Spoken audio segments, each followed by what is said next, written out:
नमस्कार मंडळी, मी आपला हिमांशू बोबडे. आज आपल्या पॉडकास्ट एपिसोड मध्ये आपण आज अशा व्यक्तींना आमंत्रित करत आहोत ज्यांनी तब्बल 16 वर्ष महिला सक्षमीकरणात दिले आहे.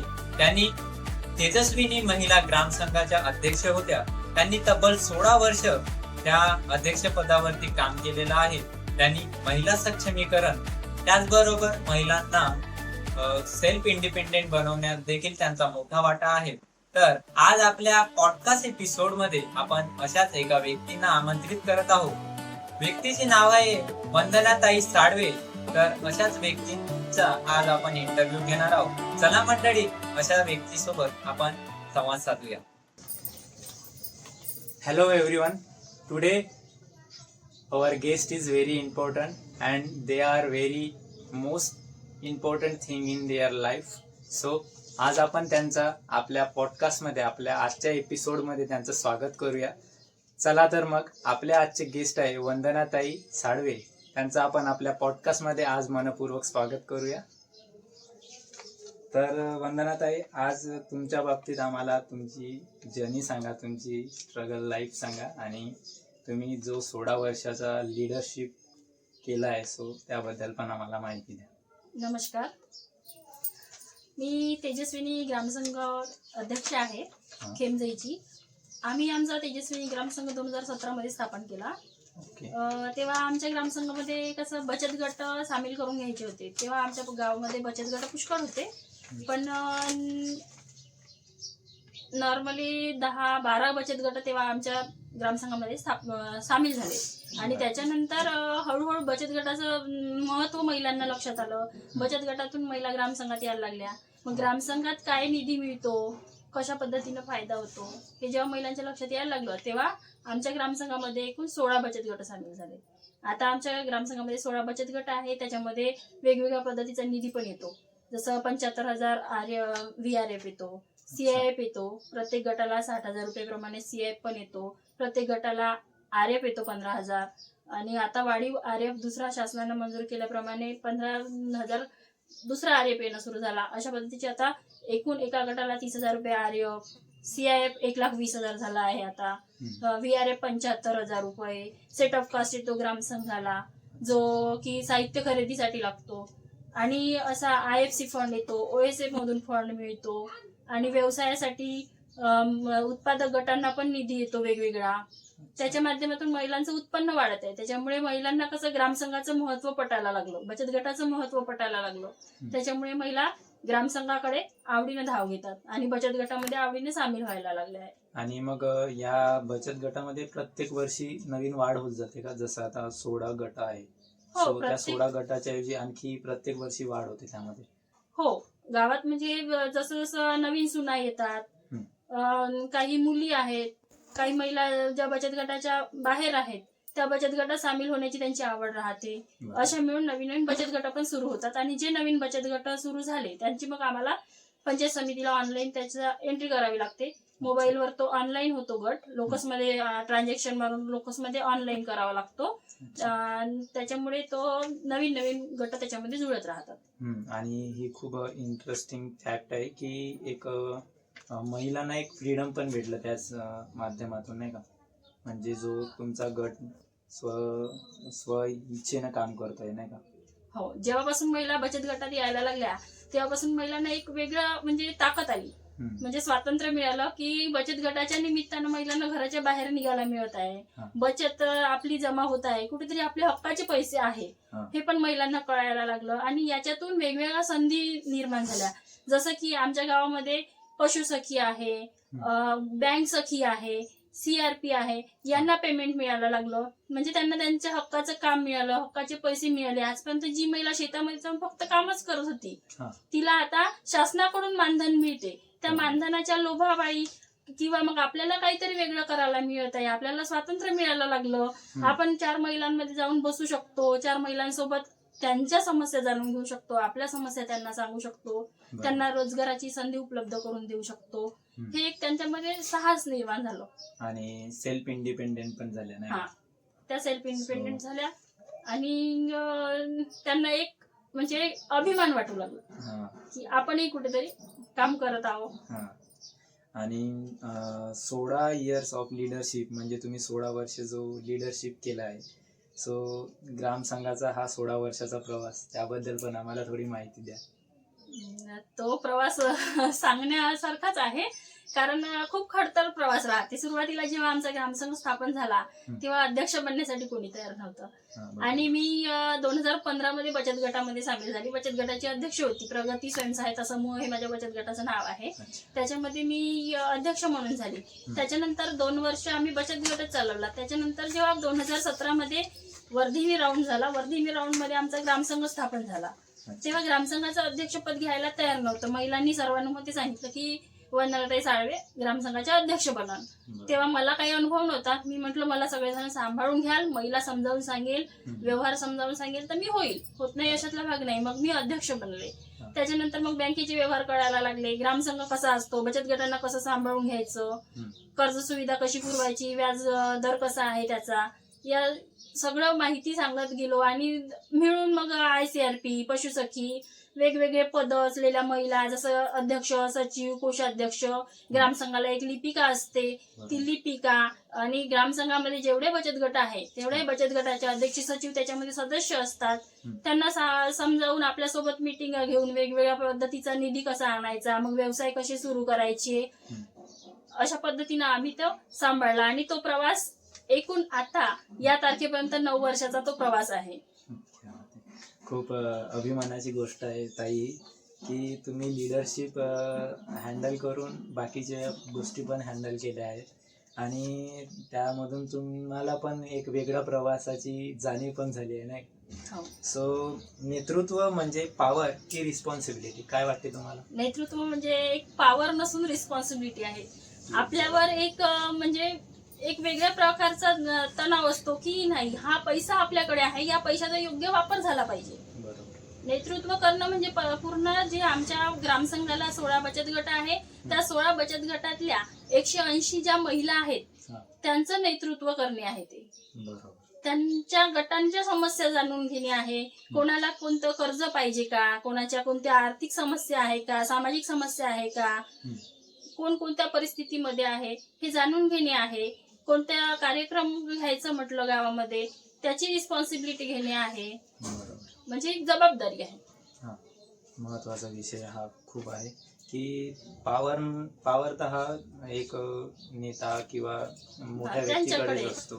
सो हे प्रामाणिकपणे एक रिस्पॉन्सिबिलिटी मानता तुम्ही. सो फार महत्वाची गोष्ट आहे आणि खूप महत्वाचा पॉइंट सुद्धा आहे.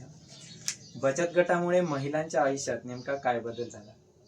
बचत गटामध्ये सामील झाल्यामुळे महिलांना घराच्या बाहेर निघण्याची संधी मिळाली. महिलांचे जे वैयक्तिक खाते बँकमध्ये नव्हते त्यांना वैयक्तिक खाते खोलण्यासाठी अधिकार मिळाला की स्वतः आपण काहीतरी आपलं बचत जमा करू शकतो. 100, 50, 500 कितीही रुपये राहू, आपल्या स्वतःचं खातं आहे हा अभिमान वाटू लागला. बाहेर 4 जणी महिलांमध्ये बोलण्याची पण संधी मिळायला लागली. आपल्या समस्या दुसऱ्यांपर्यंत पोहोचवता येते. समाजात काय सुरू आहे हे पण त्यांना माहिती होऊ लागलं. आणि एक वेगळ्या प्रकारची त्यांना एक शक्ती मिळाली. सेल्फ इम्प्रुव्हमेंट झालं. हा, पूर्वीच्या महिला आणि आताच्या महिला यांमध्ये तुम्हाला काय चेंजेस वाटतात? पूर्वीच्या महिला म्हटलं तर महिलांचं असं आहे की चूल आणि मूल. पूर्वीच्या महिला फक्त चूल आणि मुलीपुरत्या संबंधित होत्या, पण आताची महिला चूल आणि मूल न करता आजची महिला एज्युकेटेड पण आहे, शिकलेली असल्यामुळे तिला घरातलीच कामे करणं हे पसंत नाही. बरोबर. मी फक्त घरीच राहायचं का, बाकीचे कामं पण मला येते, मग माझं शिक्षण कोणत्या कामाचं? यासाठी आताची महिला ही इंडिपेंडेंट आहे. बरोबर. स्वबळावर स्वताकदीवर कोणते नाही कोणते कामं करणार, कोणता व्यवसाय करणार. आणि आताच्या महिलेला एक जिद्द आहे की पुरुष जे करतात त्यांच्या तुलनेमध्ये आम्ही पण काही कमी नाही, आम्ही पण त्यांच्या खांद्याला खांदा लावून आम्ही पण करू शकतो. अगदी बरोबर आहे. कारण आजच्या महिला पण कुठेच कमी नाही, आपल्याला हा पण महत्वाचा मुद्दा आहे. तर महिलांनी आर्थिकदृष्ट्या सक्षम होणं हा किती महत्वाचा मुद्दा आहे? महिलांनी आर्थिकदृष्ट्या सक्षम व्हायला हवं, कारण त्यांच्याजवळ स्वतःचा जो पैसा असतो तो स्वतःच्या कधी अडचणीच्या वेळेस कामी येतो. त्याच्यामुळे त्या आर्थिकदृष्ट्या सक्षम असल्या पाहिजे. प्रत्येक वेळेस त्या घरच्यांना नाही मागू शकणार. बरोबर. आणि घरच्यांना मागणे म्हणजे एक प्रकारचं हातच पसरवणे आहे. दुसऱ्यासमोर हात पसरवण्याची त्यांच्यावर वेळ नाही यावी, त्याकरता त्या आर्थिकदृष्ट्या सक्षम असल्या पाहिजे. बरोबर. त्याला तुम्ही जो लिडरशिप केलाय आणि बचत गटाच्या अध्यक्ष असताना तुम्हाला महिलांचा सपोर्ट कसा होता? 9 वर्षापासून मी जे ग्रामसंघाची अध्यक्ष आणि बचत गटाची अध्यक्ष म्हणून काम पाहत आहे, तो महिलांनी तेव्हा खूप चांगल्या प्रकारे मला सपोर्ट केला आहे.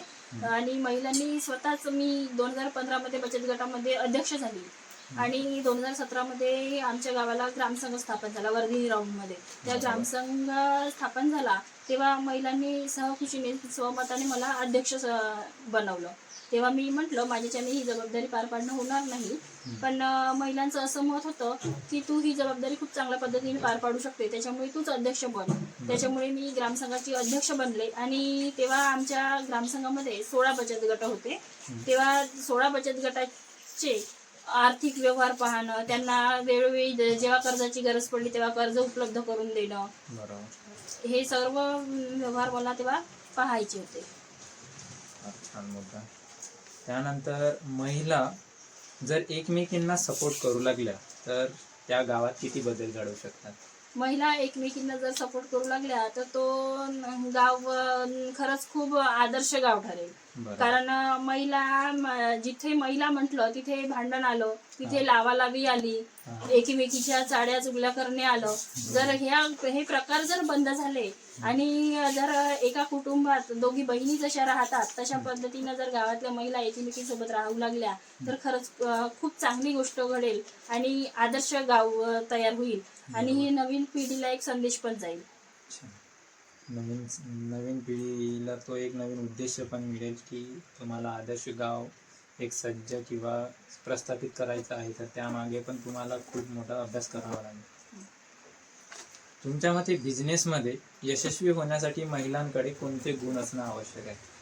बिझनेस मध्ये यशस्वी होण्यासाठी महिलांकडे एकतर पहिली गोष्ट अशी आहे की शिक्षण आवश्यक आहे. त्याच्यामुळे त्यांच्यामध्ये एक काम करण्याची जिद्द पाहिजे. बरोबर. आणि एक विश्वास पाहिजे की आपण महिला आहोत तर काय हरकत आहे, आपण पण करू शकतो, आपण पण पुरुषाच्या खांद्याला खांदा लावून काम करू शकतो. त्यांच्यासोबत त्यांच्या एवढीच आपण इन्कम प्राप्त करू शकतो, पैसे मिळवू शकतो. ही जिद्द पाहिजे आणि काम करण्याची तयारी पाहिजे. खूप छान मुद्दा आहे आणि इंटरेस्टिंग देखील आहे. त्यानंतर गावातील मुलींना मोठी स्वप्न पाहण्यासाठी तुम्ही काय सांगाल? गावातील मुलींना मोठी स्वप्न पाहण्यासाठी मी हे सांगू इच्छिते की त्यांनी खूप शिकावं आणि त्यांच्या आई वडिलांचे जे स्वप्न आहे ते पूर्ण करण्याच्या प्रयत्नात लागावं. वाईट गोष्टींच्या आहारी जाऊ नये आणि शिक्षणात लक्ष द्यावं आणि शिक्षणाकडे दुर्लक्ष करू नये. कारण आधीच्या ज्या महिलांना जे सवलत नव्हती, ज्या सुविधा नव्हत्या, त्याच्यापेक्षा खूप साऱ्या सुविधा आताच्या मुलींना मिळत आहे. तर त्या संधीचं त्या मुलींनी सोनं करावं. इंटरेस्टिंग. त्यानंतर मोबाईल आणि सोशल मीडियामुळे तरुणांचा विकास होतोय की नुकसान, याबद्दल काय सांगाल? मोबाईल आणि सोशल मीडियामुळे मोबाईल अशी गोष्ट आहे की त्याच्यापासून चांगलं शिकायला गेलं तर चांगलं पण मिळते आणि वाईट शिकायला गेलं तर वाईट पण मिळते. तर आजच्या पिढीने मोबाईलमुळे चांगलं शिकून घ्यावं आणि वाईटकडे दुर्लक्ष करावं, वाईट गोष्टींच्या आहारी जाऊ नये. तेच, कारण आजची जी पिढी आहे ते वाईट गोष्टींचं पालन जास्त करणं महत्त्व देऊन राहिली त्या वाईट गोष्टींना. सो आजच्या पालकांनी मुलींना कोणते स्वातंत्र्य द्यायला पाहिजे? आजच्या पालकांनी मुलींना शिक्षणाचं स्वातंत्र्य द्यायला पाहिजे. स्वतःच्या मताने कोणत्या फील्डमध्ये काम करू इच्छिते, कोणत्या फील्डमध्ये जायचं आहे, कशामध्ये आवड आहे, हे स्वातंत्र्य देणं खूप आवश्यक आहे. खूप महत्त्वाचं आहे. जर आज तुम्हाला सरपंच होण्याची किंवा राजकारणात येण्याची संधी मिळाली तर तुम्ही गावाला काय एक विजन द्याल? राजकारणात तसा मला इंटरेस्ट नाही आहे, पण जर मला संधीच मिळाली तर गावासाठी जेवढं काही शक्य होईल तेवढं मी करू इच्छिते. कारण मला त्या पदावर न राहता मी ज्या पदावर आहे आता त्याच पदावर राहून मी गावातल्या वेगवेगळ्या कामामध्ये लक्ष देऊ इच्छिते. बरं. जिथे माझी आवश्यकता आहे, जिथे माझ्या महिलांना माझी गरज पडते, हा. जिथे जसं कोणतं ग्रामपंचायतमध्ये कोणतं महिलांविषयी काम आहे, हं. कोणत्याही गोष्टी जर लक्ष द्यायला मिळालं तर खूप चांगलं आहे. मला सरपंच पदाचा मोह नाही किंवा त्या म्हणजे इंटरेस्टच नाहीये. म्हणजे त्या Politics मध्ये. तो पद असो वा नसो तरी पण तरी मी तुम्ही गावासाठी करतच हा, आहे. तेच. जेवढं शक्य आहे तेवढं करते. आणि एक आदर्श गाव म्हणून तुम्ही गावाकडे कोणत्या दृष्टिकोनाने बघता? आदर्श गाव म्हणून गावाकडे बघण्याचा दृष्टिकोन म्हणजे गावातली जी तरुण पिढी आहे त्या तरुण पिढीनं आपल्या स्वतःसाठी, स्वतःच्या कुटुंबासाठी आज निर्व्यसनी राहणं महत्वाचं आहे. बरं. तेव्हाच गाव आदर्श ठरेल. गावात फक्त मोठ्या मोठ्या इमारती असून कामाच्या नाही, गावात सोयीसुविधा असून कामाच्या नाही, तर गावातली तरुण पिढी, ज्येष्ठ नागरिक वाईट व्यसनाच्या आहारी न जाता आपल्या गावातील महिलांचा कसा मान राखता येईल, मोठ्यांचा आदर कसा करता येईल, बरं. या गोष्टी जर पाळत असेल, या गोष्टींचं जर पालन करत असेल तर तो गाव आदर्श. आणि बरं. वेगवेगळ्या सुविधा पण त्या गावात असायला हव्या. आणि आजच्या आपल्या तरुण पिढीला किंवा जे एक गावाची प्रतिमा तयार झाली आहे आदर्श गाव म्हणून, सो यामध्ये कुठेतरी आपल्या तरुण पिढीचा देखील फार मोठा हस्तक्षेप आहे. आणि कुठेतरी आपल्या गावामध्ये आता त्या लायब्ररीचं देखील उद्घाटन झालं आहे. आता एखादं वर्ष झालं आहे, जवळजवळ 1-2 वर्ष हो, झाली. आपल्या गावामध्ये अभ्यासिका आहे, हा. सावित्रीबाई फुले अभ्यासिका. त्या अभ्यासिकेमुळे आपल्या गावातील तरुण पिढींना खूप फायदा होत आहे. बरोबर. त्या अभ्यासिकेमध्ये जाऊन मुलं तासन तास अभ्यास करतात आणि त्या अभ्यासामुळे आता पोलीसमध्ये पण आपल्या गावातील, मिलिटरीमध्ये पण आपल्या गावातील मुलं पुष्कळसे लागलेले आहेत. आणि वेगवेगळ्या विभागात पण आपल्या गावातील मुलं खूप संधीचं सोनं करत आहेत. आणि तिथे अभ्यास करण्यासाठी मुबलक सुविधा आहे. किती वेळ तुम्ही बसू शकता आणि शाळेमध्ये रूम आहे ती, त्याच्यामुळे त्याचा खूप फायदा होत आहे आपल्या गावातल्या आणि विद्यार्थ्यांना. आपल्या गावामध्ये जे महिला कबड्डी होत होत्या दिवाळीला, त्यानंतर खूप सारे असे खेळ होत होते, तर त्या खेळांबद्दल किंवा त्या महिला कबड्डीबद्दल तुम्हाला काय वाटते की खूप आनंद आपल्या होत आहे? गावामध्ये भाऊबीज आनंदोत्सव व्हायचा. बरोबर. तेव्हा महिलांची कबड्डी ठेवायची, पुरुषांची पण राहायची, पण महिलांची पण राहायची, जेणेकरून महिलांना एक कुठेतरी प्राधान्य मिळावं. त्यांची जी इच्छा असते कुठेतरी खेळण्याची, ज्या लहानपणी खेळायच्या ती आता आपल्या तरुणपणी पण खेळण्याची इच्छा आपली होते, तर त्या इच्छेचं समाधान व्हावं आणि त्यांना कुठेतरी प्रोत्साहन मिळावं यासाठी त्यांना संधी मिळाली. हे खूप चांगलं आहे. पण आता 2 वर्ष झाले आपल्या गावामध्ये ते होत नाही आहे. भाऊबीज आनंदोत्सव काही कारणास्तव होत नाही आहे, त्याच्यामुळे आता ती संधी नाही मिळत आहे महिलांना. अशा संध्या मिळायला हव्या की कुठे नाही कुठे आपलं कर्तृत्व महिलांना दाखवून देता आलं पाहिजे. तेच. आणि त्यांच्या इच्छा, आकांक्षा त्याच गोष्टींच्या माध्यमातून बाहेर देखील खेळाच्या जेव्हा महिलांना वेगवेगळी संधी मिळेल, हा. त्यांच्यामध्ये जे सुप्त गुण आहेत महिलांमध्ये, त्या सुप्त गुणांचा त्यांना कुठेतरी संधी मिळेल तेव्हाच ते दाखवून देऊ शकतात की आपण काय करू शकतो. कोणामध्ये गायन करण्याची आवड असते, कोणामध्ये भाषणाची आवड असते, कोणामध्ये खेळण्याची आवड असते, कोणामध्ये खूप चांगली रांगोळी काढता येते, कोणाला खूप चांगली मेहंदी करता येते. ह्या सुप्त गुणांचा ज्यांना म्हणजे करायचं असेल, सुप्त गुण दाखवून देण्याची संधी वेगवेगळ्या कार्यक्रमातूनच त्यांना मिळत असते. आणि ज्या तुलनेमध्ये एक पुरुष लीडरशिप करतो, त्याच तुलनेमध्ये महिला देखील करू शकतात का? हो, पुरुषांपेक्षा, माझ्या तरी मते पुरुषांपेक्षा चांगल्या पद्धतीनं महिला लीडरशिप करू शकते. कारण जसं मातीचं मडकं तयार केलं जाते तशा पद्धतीनं महिला आपला लेकरू घडवते. त्या लेकराप्रमाणे आपल्या गावाची परिस्थिती पण, आपल्या गावाचा कायापालट पण महिला करू शकते. पण तिच्यामध्ये ती जिद्द हवी, तिच्यामध्ये तो विश्वास हवा की ती गावाचा कायापालट करता आला पाहिजे तिला. आणि लीडरशिप करायचा विचारच झाला तर महिला खूप चांगल्या पद्धतीने लीडरशिप पार पाडू शकते. बरोबर. आणि आजच्या आपल्या एपिसोडचा हा शेवटचा प्रश्न होता. तुम्ही तुमचा व्हॅल्युएबल टाइम आम्हाला दिला आणि आमच्या आजच्या एपिसोडच्या महत्त्वपूर्ण एक भूमिका तुम्ही साकारली आहे आमच्या पॉडकास्टमध्ये येऊन. सो आम्ही तुमचा मनपूर्वक आभार देखील मानतो आणि खूप सारा थँक्यू. तुम्ही तुमचा व्हॅल्युएबल टाइम आम्हाला दिलाय. Thank you so much again. तर मंडळी, आय होप आजचा एपिसोड तुम्हाला नक्कीच आवडला असेल, कारण आजच्या एपिसोड मध्ये भरपूर सारी एंगेजमेंट आणि इन्फॉर्मेटिव्ह माहिती असल्यामुळे आपला व्हिडिओ आणि येणारे पण व्हिडिओ आपल्याला नक्कीच आवडतील ही मला आशा आहे. आणि असाच आपल्या व्हिडिओला आपण सपोर्ट करत राहा आणि आपला आत्मविश्वास वाढवत राहा. आणि अशीच इन्फॉर्मेटिव्ह व्हिडिओ आपल्या युट्यूब चॅनलला अवेलेबल होत राहणार. फक्त तुमचा प्रतिसाद असू द्या. काही प्रश्न असतील तर आपल्याला कमेंट मध्ये नक्कीच विचारा. And thank you so much for the watching still the end this video.